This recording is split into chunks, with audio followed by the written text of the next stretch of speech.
with some trepidation, ladies and gentlemen, that I hasten to introduce our next actee. When I was backstage during the interval, there was some debate whether our next artiste could perform for us without precaution of a midwife. However, in true theatrical propriety and dogged persistence, will you please put your hands together for a young lady blighted by infidelity, the most infelicitous, Miss Sandra.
It now gives me the grace of pleasure to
gentlemen, we have brought to this grand theatre the most luminary acts of particular celebrity. But now, it's time for a little meditative reflection. And so, as an antithesis to our collective benightedness, would you please welcome your very own pedagogue of local antiquity, Professor Doreen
Now the burghers knew naught about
this evening, ladies and gentlemen. I have observed a particular abundance of personages of good fortune, a multifariousness of bling, and several who seem to be filthy.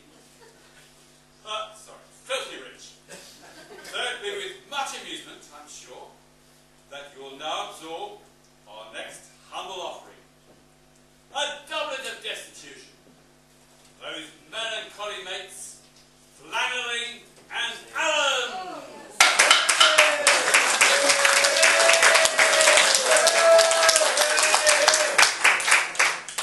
Oh, it's just nice to be back home again, isn't it? Oh, it's wonderful to be back. Absolutely. All these people here. Yeah, it's nice to be back at the Cavron Empire, isn't it? Big crowded tonight. We got any royalty? Yeah. Oh, good evening, Princeton. See you. Yeah. Plenty of bling. Yeah. Yeah. They're a bit crowded at the back there, aren't they? Look at that bloke sitting on the bar. At that level, you know. He's hiding the rest. Delia. We're paying more. Have to Well, we don't have to later on. How much was it paid? He will say you didn't.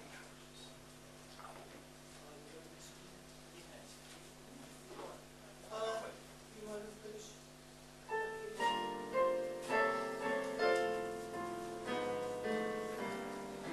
Underneath the arches, our dreams away. Underneath the arches, on the cobblestones we lay. Every night you'll find us, tired and worn. Happy when the daylight comes creeping, heralding the dawn, sleeping when it's raining, and sleeping when it's fine. Trains this heartless song. Papers in my pillow, no matter where we stray. Underneath the arches, we dream our dreams away. Underneath the arches, we dream our dreams away. Underneath the arches, on the cobblestones we lay. Every night you'll find us, tired out and worn.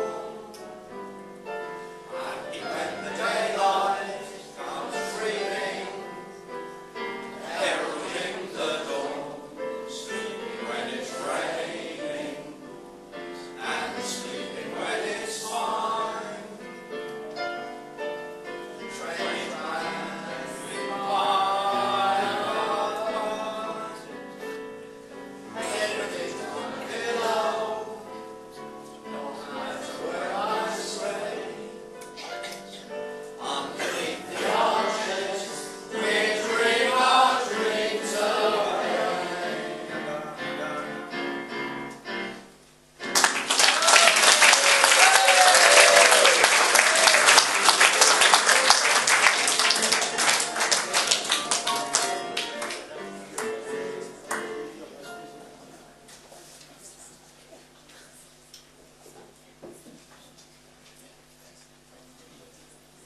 In January this year, our renowned band of artistes, collectively, and rather humorously known as our drama group, performed on this very stage to a truly Abderian audience.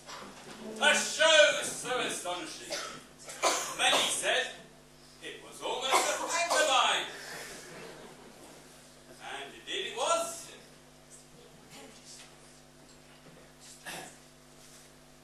Do I hear the hushed murmurings of disappointment from those fortunate few who missed it? Do not distress yourselves, ladies and gentlemen.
see such a discerning audience as assembled here this evening, I have no doubt that our next entertainer will be appreciated, not only for her arrogant hauteur, but also for her salacious predilection for burlesque. For the second time this evening, ladies and gentlemen, please give a warm welcome to Miss Diane Wood with Burlington Bertie!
I dress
some protection to those individuals and bodies of men being exploited by those in authority. One can only wonder what would be the outcome if those protective measures were enforced today, as our brave soldiers on the Western Front prepare to go over the top. It is an original sketch, specially written by our director Debbie for our show tonight. Please welcome Mick and John with Health and Safety in the Trenches!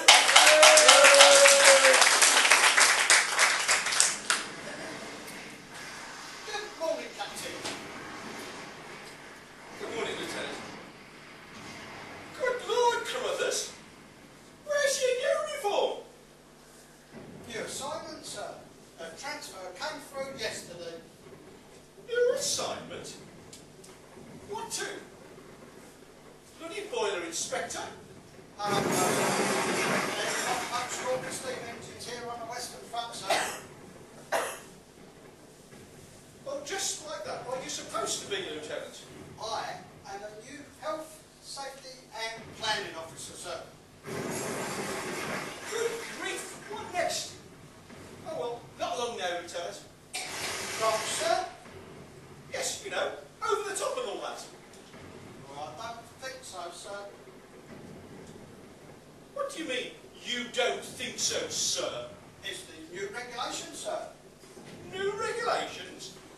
What on earth are you talking about, Carruthers? The new health, safety and planning manual, sir. Updates to be implemented by all battalions by the 7th of July 1916.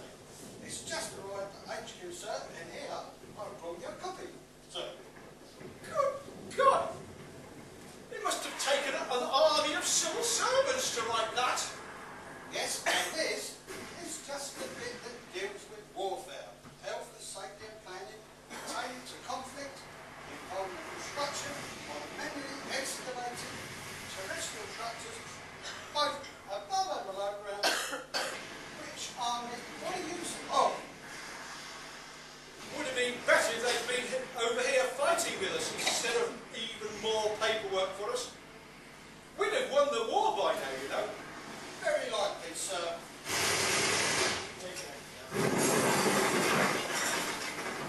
Did you say the 7th? The 7th of July? That's today. Correct, sir. Right, so there's a problem with going over the top. Yes, sir. Oh, get on with it. I haven't got all day. It's the ladders, sir. The ladders? What's wrong with them? Wrong angle, sir. And they haven't been checked and labelled as safe. Can't they just use them for today? You understand what I mean? Great old sir. Even if they were checked, the men haven't undergone practicing procedures, ladder, safety, training course. And you wouldn't want them facing the harm of a sprained ankle, sir, would you? No, of course not, but there must be some way we can get the men out of the trenches, brothers. I mean, we don't want them hanging around all day drinking tea and smoking, do we? Not much chance of that, sir, as the trenches have now been made a smoke-free zone, sir. A smoke-free trench? Fire hazards? You'll be telling me next that Corporal Jenkins can't brew my coffee on a private stove. Correct, sir. It hasn't been safety checked yet, sir. Good Lord! And anyway, sir, Corporal Jones wouldn't be able to make you your coffee even if the stove was safe. Why not? It's up for a hygiene call, sir. But there must be a way we can get the men over. I know. Steps. Steps, Carruthers. Steps, sir? Yes, you know. Digging steps in the trench wall. Not possible, sir. Don't tell me. Health and safety, I suppose. Oh, no, sir. Digging is allowed. I mean, you can't fall off a slave man, can you, sir? Well, what's with steps then? Planning, sir. Planning? What on earth has planning got to do with steps? New regulation, sir. Article 27, subsection 4. Before all external appearance of a trench, permission must be obtained from GHQ by completing form 18B7 in triplicate, sir. Ah, I've got it. Leg over. Leg over, sir. Yes, you know. Two men holding hands. Two men holding hands in the trenches, sir. Yes, that's right. Now here, let me show you. Two men holding hands.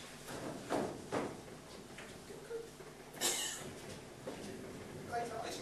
What's the foot on there? Oh, I see. And then they launched a third man over the parapet.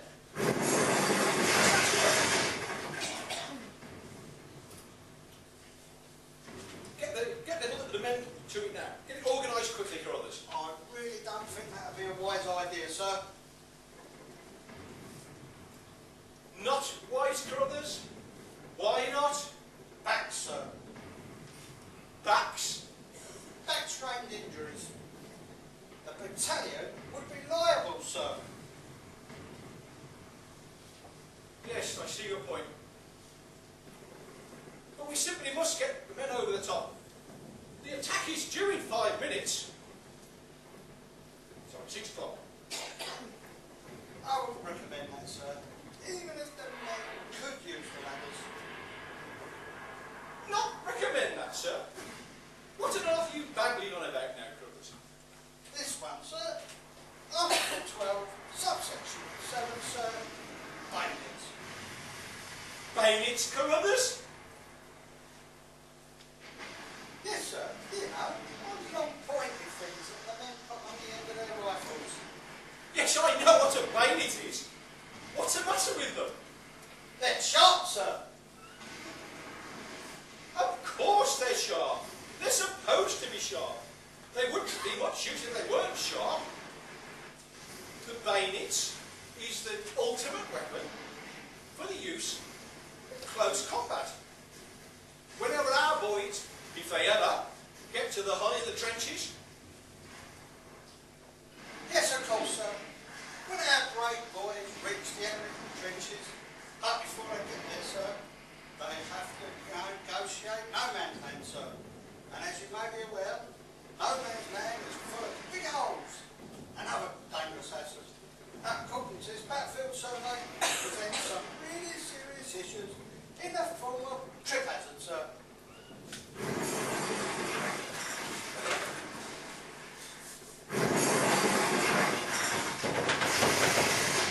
Come on, Carruthers, it's okay. I see, and of course, if a man to put a trip with a sharp bayonet fixed, the rifle may injure him. Exactly, sir. Or even one of his comrades, and in both cases the battalion will be liable, sir. Well, men can't go across the low man's land with fixed bayonets when we need to use them. Well, that would be a logical course of action, sir. As said, the manual again implies that the men might get shot while they're dithering about, fixing their bayonets on in close proximity to the enemy. Well, the boys who wrote that manual and see all the dangers haven't thought of a solution. Ah, but they have, sir. And I've already signed a requisition for 27 tons of King Edwards. King Edwards? You mean potatoes? Yes, sir. Each man will be issued with a large one to stick on the end of his bayonet. And according to this manual, it will reduce the risk of accidental damage to a level of approximately 15%. And the potatoes will be with us by the middle of next week, sir. But we can't wait until the middle of next week, Carruthers. The attack is due to start in 5 minutes. Oh, I shouldn't worry about that, sir. I shouldn't think the Hun will be ready to fight today anyway, sir. Not fight. The Hun?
management, and bar staff. Please.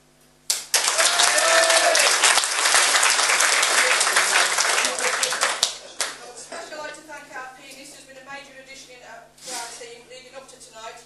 So let's do it for Jean Lee.